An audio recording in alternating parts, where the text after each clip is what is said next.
Selamat pagi anak-anak, masih berjumpa di kelas online. Hari ini kita akan mengidentifikasi karakteristik geografis, kehidupan sosial budaya, ekonomi, dan politik di ASEAN. So, materinya adalah, ini. Kemudian, let me introduce myself. Masih bersama Bu Indi.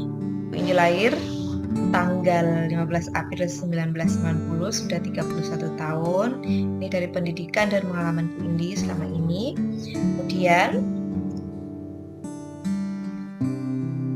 masuk ke karakteristik negara di ASEAN. Jadi ini adalah peta Asia Tenggara. Bisa kamu lihat, ini negara kita, ada negara tetangga atau negara jiran kita, ada Malaysia, ada Brunei, ada Timor Leste di sini, ada Filipina,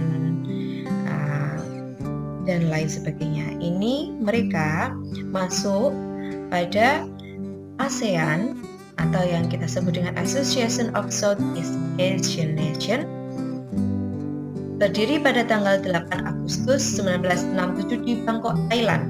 Ya. ASEAN didirikan oleh 5 negara, yaitu Indonesia, Malaysia, Singapura, Filipina, dan Thailand. Jadi kalau semuanya digabung, wilayah ASEAN itu adalah, ini berapa? 5.060.100 km persegi, sedangkan itu wilayah laut ya.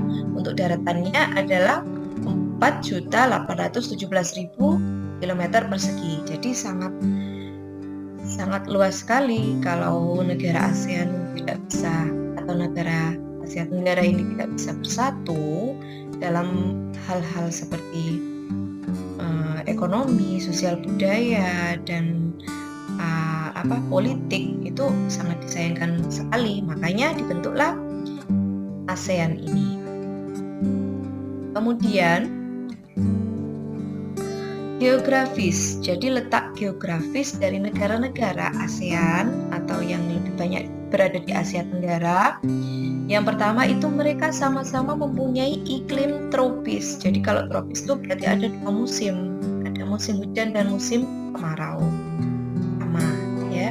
Nah, kenapa dia iklimnya tropis? Karena dia berada di area sekitar khatulistiwa atau yang dilalui oleh matahari. Apalagi di Indonesia itu ada satu kota yang langsung dilalui oleh matahari, ada garis khatulistiwanya, itu adalah Pontianak.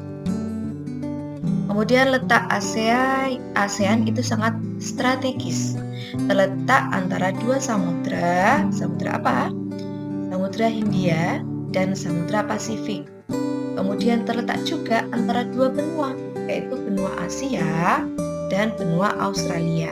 Jadi kalau musim penghujan itu ada angin dari Samudra Hindia, kalau musim kemarau itu ada angin dari arah Australia.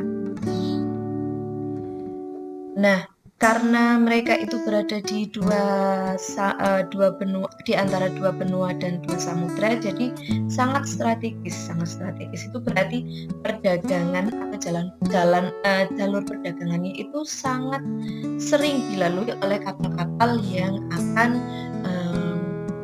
berdagang. Nah, jadi kenapa strategis? Karena sering dilalui oleh kapal-kapal yang berdagang. Kapalnya itu bisa dari negara-negara lain. Jadi sangat menguntungkan jika ada kesepakatan seperti ASEAN ini.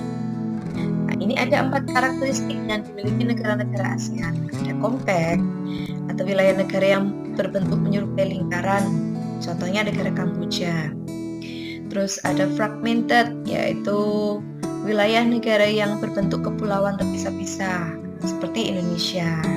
Ada juga Filipina, itu adalah negara kepulauan. Ada elongated, yaitu wilayah negara yang berbentuk memanjang. Contohnya ada Thailand ya, ada Thailand, ada Vietnam, ada Laos.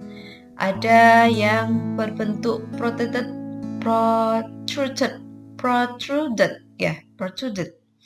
yaitu wilayah negara yang berbentuk lebih kompleks. Itu ada ada yang memanjang, ada yang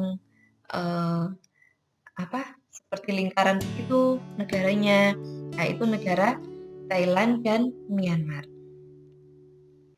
Kemudian, ini adalah peta negara ASEAN yang tergabung dalam ASEAN. Ini di sini yang terbaru di sini ada ya Timur Leste, tapi itu tanggal berapanya saya kurang tahu. Jadi kalau ada anak-anak yang tahu, komen di bawah ya.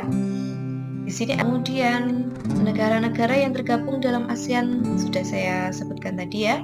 Ada Indonesia, Malaysia, Singapura, Thailand, Filipina, Brunei Darussalam, Vietnam, Laos, Myanmar, Kamboja, Timur Leste. Ini ada ibu kotanya. Jadi ibu kotanya Indonesia apa? Jakarta. Berapa ya tanggal tergabungnya mereka? Tanggal 8 Agustus 1967. Jadi ini tanggal-tanggal yang sama ini, 5 negara ini adalah yang memprakarsai atau yang mengawali terbentuknya ASEAN. Kemudian negara-negara tetangga ini ya mengikuti setelahnya. Karena mereka pikir itu sangat menguntungkan, jadi mereka juga ikut tergabung dalam ASEAN. Kemudian kehidupan sosial budayanya bagaimana? Pada umumnya negara-negara di Asia Tenggara itu sama, mereka itu lebih cenderung sopan santun, ramah, ya, terbuka pada hal-hal yang baru, lagi ya, menjunjung tinggi rasa saling menghormati, menghargai. Nah, dibuktikan dengan apa? Banyak sekali agama-agama yang berada di Asia Tenggara.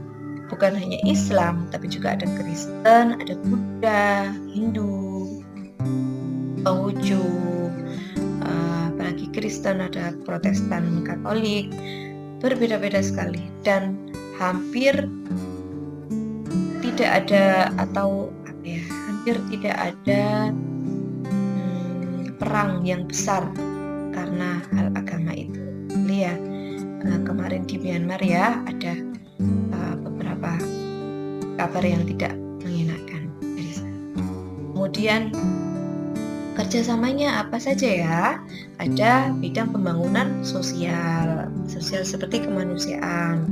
Terus ada membantu kaum wanita dan pemuda dalam usaha-usaha pembangunan. Jadi saling support dalam tiap negara. Kalau ada yang mau bekerja di negara tersebut dalam ASEAN itu dipermudah untuk izin tinggal atau izin kerjanya. Terus ada menanggulangi masalah-masalah perkembangan penduduk dengan bekerjasama dengan badan-badan internasional yang bersangkutan, seperti ada kekurangan bahan pangan dan lain-lain. Pengembangan sumber daya manusia, jadi ada pelatihan-pelatihan ya. Biasanya kalau ada pemerintah biasanya mengirim guru-guru ke luar negeri untuk mengajar tenaga kerja Indonesia yang ada di negara tetangga kita, seperti itu. Peningkatan kesejahteraan, jadi memudahkan untuk saling tukar pekerja atau bekerja di luar negeri itu mudah dalam izin tinggalnya dan izin bekerjanya. Ada program peningkatan kesehatan, jadi kalau ada suatu bencana di negara ASEAN, negara lain itu sering sekali membantu. Jadi politiknya bagaimana? Politiknya itu seperti mengirim duta atau konsulat, terus ada perjanjian ekstradisi. Ketiga, perjanjian kawasan bebas nuklir, jadi tidak ada nuklir di Asia Tenggara. 4, kerjasama kawasan yang damai, bebas, dan netral. Ya. 5 adalah terakat persahabatan dari kerjasama TAC. Nah, kemudian mari kita cek dulu. Kamu masih ingat tidak? Coba dari tes ini ya, negara dengan nomor berapa saja yang menjadi anggota ASEAN. Nah, coba dari nomor-nomor ini mana ya yang termasuk negara ASEAN, nanti tulis di bawah ya. Kemudian yang kedua, sebutkan nama negara peserta ikutannya. Wah, jawabannya sudah ada di pembahasan tadi ya kan. Dari nama-nama negara yang beserta nomornya itu sebutkan juga nama ibu kota negaranya. Mudah sekali bukan?